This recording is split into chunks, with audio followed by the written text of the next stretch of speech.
The final whistle had just blown in Budapest. The Puskás Arena fell into two very different kinds of silence. One side celebrating, one side processing.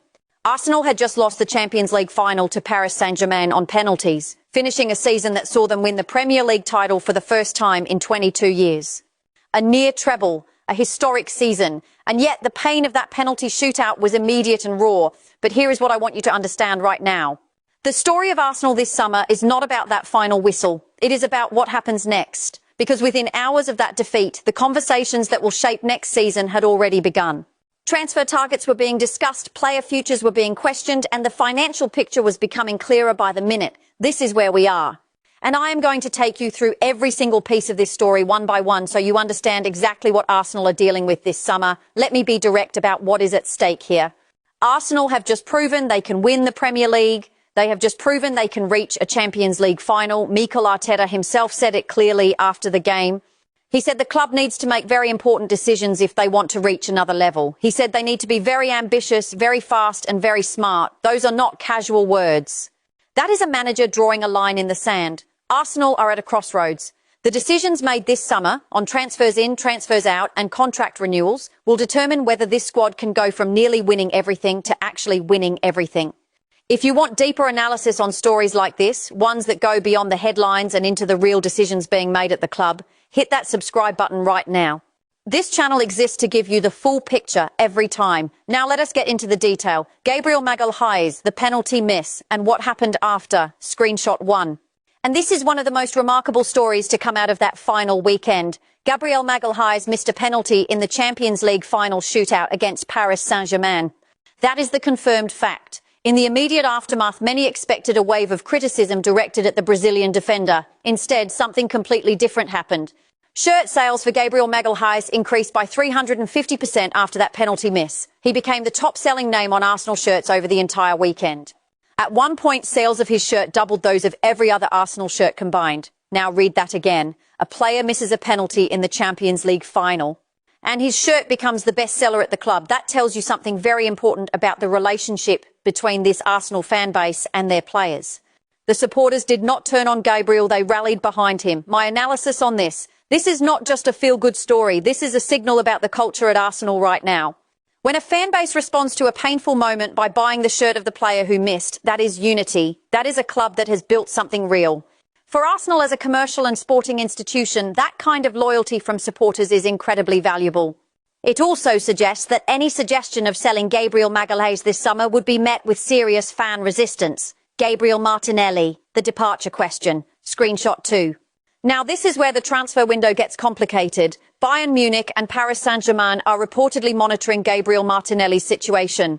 Both clubs have made inquiries about the Arsenal winger. I want to be clear, this is reported interest. These are inquiries. Nothing is confirmed, nothing is agreed. But the fact that two of the biggest clubs in Europe are watching Martinelli's situation is significant. My analysis on this: Martinelli is clearly valued highly in the European market. The fact that Paris Saint-Germain, the club who just beat Arsenal in the Champions League final, are looking at an Arsenal player tells you something about the quality within this squad. Bayern Munich's interest adds another layer. These are elite clubs with serious resources. But here is the complication. Martinelli's future is directly linked to Arsenal's transfer strategy this summer, and I will return to that when we discuss the sale priority situation later in this analysis. Eli Junior Kroupi, the most wanted teenager in Europe. Screenshots 3 and 5, both from separate sources, both confirming the same information. Arsenal, Manchester City and Paris Saint-Germain have all made calls to Bournemouth inquiring about the availability of Eli Junior Kroupi this summer.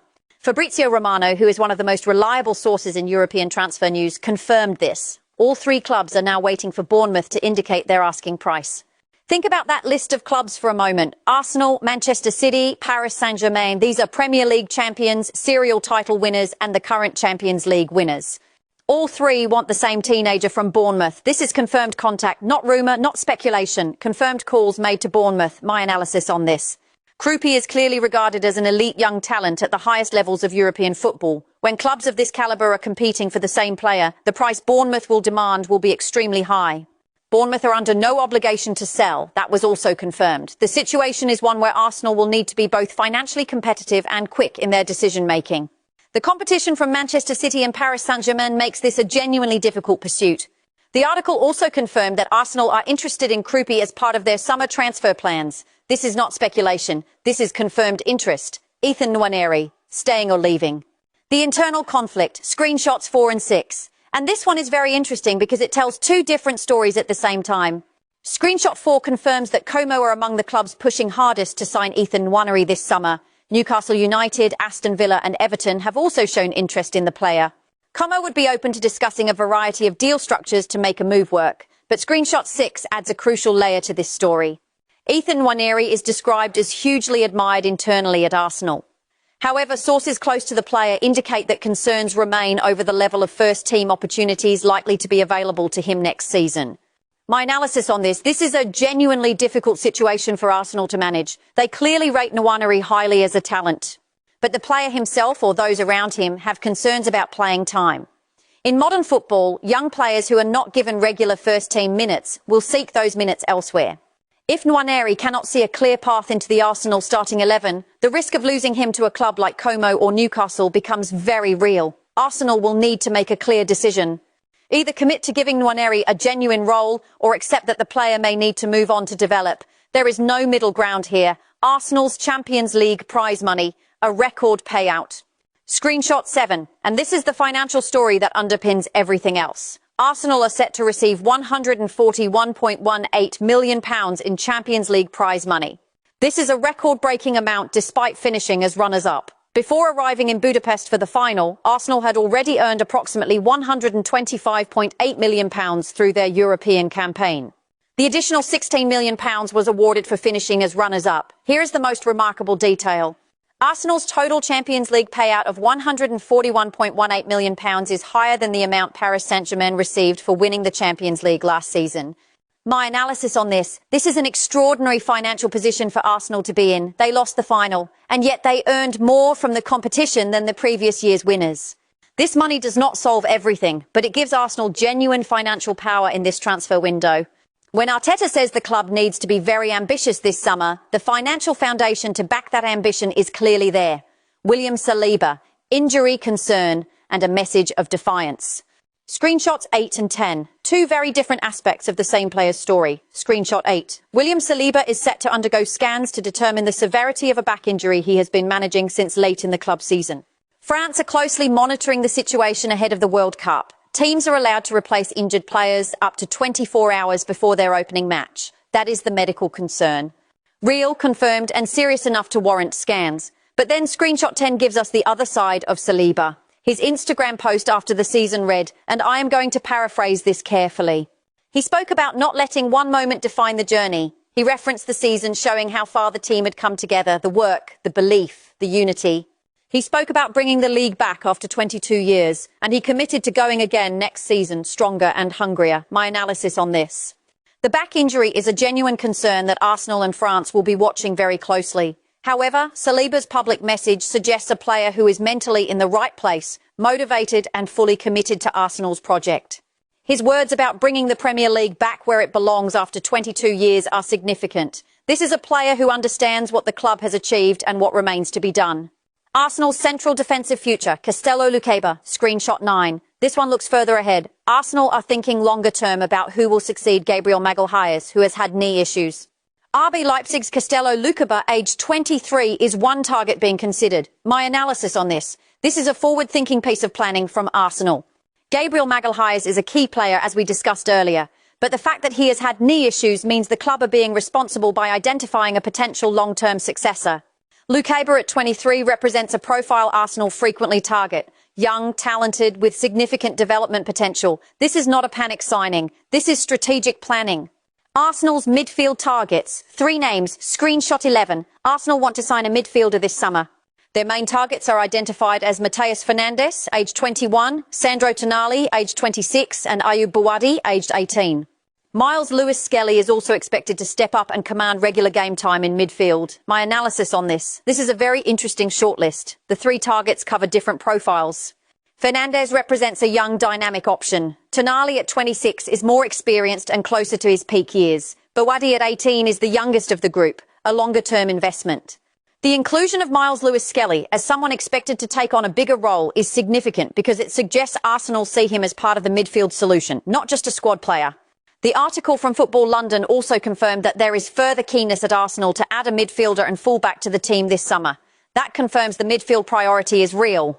Raphael Leao, an offer arrives, screenshot 12. Arsenal have been offered the chance to sign AC Milan winger Raphael Leao this summer. My analysis on this. I want to be precise here. This is an offer made to Arsenal. Not an Arsenal bid, not confirmed Arsenal interest. Milan or Leao's representatives have approached Arsenal with the possibility. Whether Arsenal choose to pursue this is an entirely separate question. The situation is one where Arsenal have options in the wide attacking area, and this represents one of those options landing on the table. The sale priority, the Odegaard situation, screenshot 13, and this is one of the most sensitive stories of the summer. Arsenal have no option but to sell players this summer. That is the confirmed position. Martin Odegaard has 2 years remaining on his contract and would represent the most unpopular exit from the club. The likes of Gabriel Martinelli, Leandro Trossard and Ethan Nwaneri are also listed as players who will be available for sale.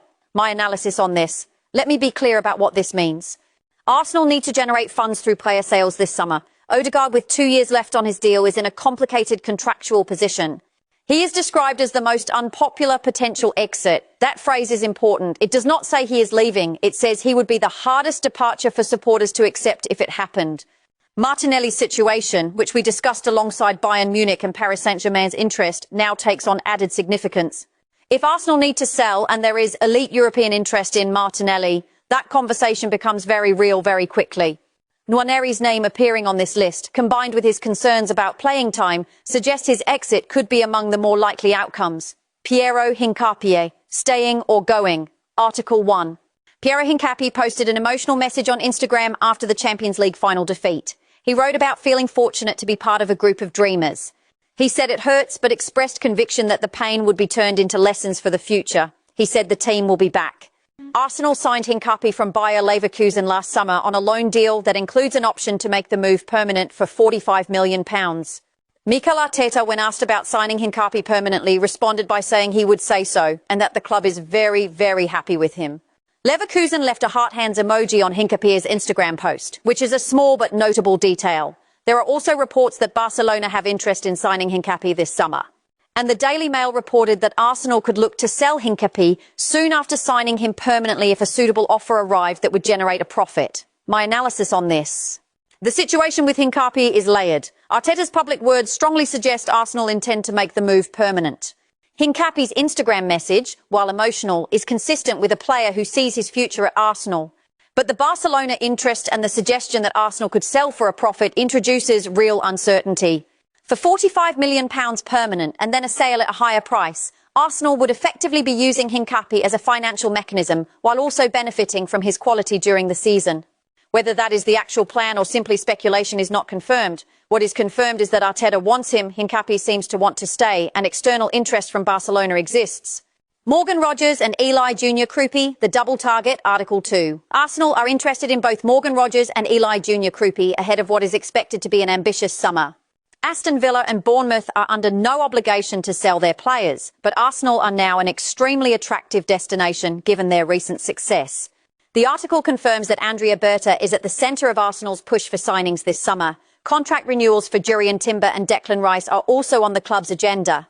And confidence is expressed that Arteta will extend his own contract with the club. My analysis on this. The dual pursuit of Rogers and Krouppy tells you something about Arsenal's attacking ambitions.